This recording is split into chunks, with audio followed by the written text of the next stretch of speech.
ಮನೇಲಿರೋ ದುಡ್ಡೆಲ್ಲ ಖಾಲಿ ಆಗೈತೆ ಕಣಪ್ಪ. ಹಾಸ್ಪಿಟ್ಲ್ ಖರ್ಚು ಯಾರ್ತವಾದ್ರೂ ಒಂದು 10,000 ರೂಪಾಯಿ ಈಸ್ಕೋಬಪ್ಪ. ಸರಿ ಅಮ್ಮ, ನಮ್ಮ ಫ್ರೆಂಡ್ಸ್ ಹತ್ರ ಕೇಳಿ ನೋಡ್ತೀನಿ ರಮ್ಮ. ಸರಿ ಕಣಪ್ಪ.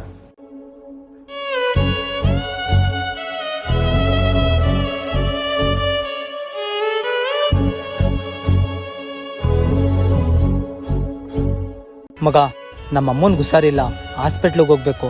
ಒಂದು 10,000 ರೂಪಾಯಿ ದುಡ್ಡಿದ್ರೆ ಕೊಡು ಮಗ, ಒಂದು 2 ತಿಂಗಳು ವಾಪಸ್ ಕೊಡ್ತೀನಿ. ನನ್ನ ಹತ್ರ ಎಲ್ಲ ಐತೆ ರಾಜೇಶ್, ನಾನೇ 1 ರೂಪಾಯಿ ಇಲ್ಲ ಅಂತ ಕುಂತಿದ್ದೀನಿ, ನೀನೊಬ್ಬ. ಸರಿ ಮಗ, ಆಯಿತು.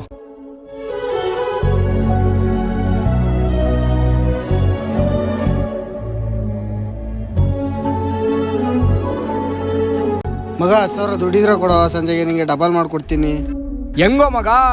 ಏನಿಲ್ಲ ಮಗ, ಸಂಜೆ ಮ್ಯಾಚ್ ಐತೆ 10ಕ್ಕೆ 20 ಬಂದಿದ್ರಲ್ಲಿ ಇಬ್ರಿಗೂ ಅರ್ಧ. ಹಂಗ ಮಚಾ, ಇರೋ ಕೊಟ್ಟೆ 1 ನಿಮಿಷ ತಗೊಳ್ಳೋ. ಸರಿ ಮಚ್ಚ, ಆಯ್ತು.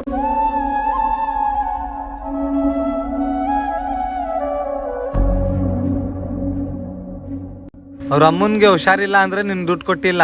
ಇವನು ಮ್ಯಾಚ್ ಆಟ ಆಡಲಿಕ್ಕೆ ದುಡ್ಡು ಕೊಟ್ಟಿದೆ ಅಲ್ಲ ನೀನು.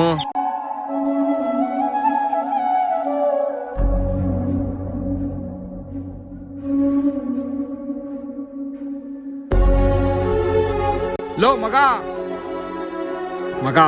ಬೇಜಾರು ಮಾಡ್ಕೋಬೇಡ, ತಗೊಳ್ಳೋ, ಇಷ್ಟೇ ಇರೋದು ನನ್ನ ಹತ್ರ.